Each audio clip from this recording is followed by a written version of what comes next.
মূলত হচ্ছে ট্রাকটা এখানে রেল লাইনে পরে বন্ধ হয়েছিল।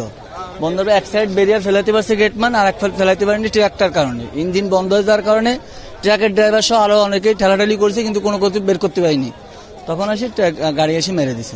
আমরা শব্দ হওয়ার পরে এখানে আসছি, আসার পরে দেখছি ট্রেনের আপনার ট্রাক ওইখানে পড়ে আছে, আর ট্রেনের যে ভাঙা অংশ সেই অংশ ছিল সামনে। আমরা যে লোক উদ্ধার করেছি আর যারা আহত হয়েছে তাদের হাসপাতালে পাঠানোর চেষ্টা করেছি। এখানে এই ট্রাকটা যখনই আসে লাইনের পরে, তখনই ওই গেটম্যান জিজ্ঞেস করতেছে যে আপনি উঠলেন কেন, সিগন্যাল পড়েছে।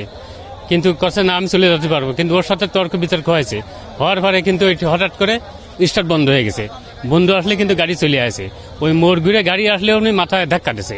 ধাক্কা দেওয়ার পরে গাড়িটা ওই জায়গায় যায় জামে ভেঙে গেছে।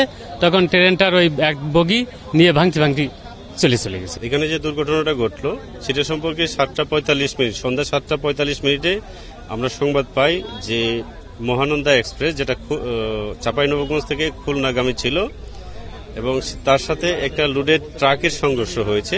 তো আমরা 7:45 সংবাদ পেয়ে 7:47 আমরা এখানে পৌঁছাই, এবং মোট 7 জন ভিকটিমকে আমরা উদ্ধার করি। একজনকে ট্রাকের নিচে থেকে, এবং বাকি 6 জনকে ট্রেনের যে বগি আছে, ক্ষতিগ্রস্ত বগি যেটা ছিল সেটা থেকে উদ্ধার করে সবাইকে খুলনা মেডিকেল কলেজ হাসপাতালে পৌঁছানো হয়।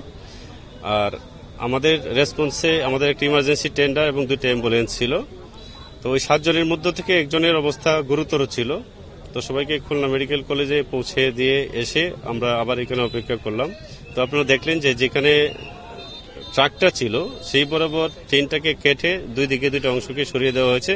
এখন রেল লাইনটা ক্লিয়ার আছে, বাট এই ট্রাক যেটা পড়ে আছে এটার কিছুটা অংশ এখনো রেল লাইনের উপরে থাকার কারণে এটা না সরানো পর্যন্ত আসলে ট্রেন মনে হয় চলাচল করতে পারবে না।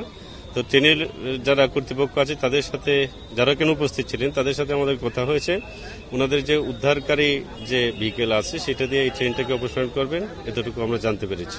এখানে আমরা তথ্য নিয়ে এবং ভিডিও ফুটেজে যেটা দেখতে পেলাম যে আগে থেকে এই ট্রাকটা রেল লাইনের উপরে আটকা পড়ে গেছিল।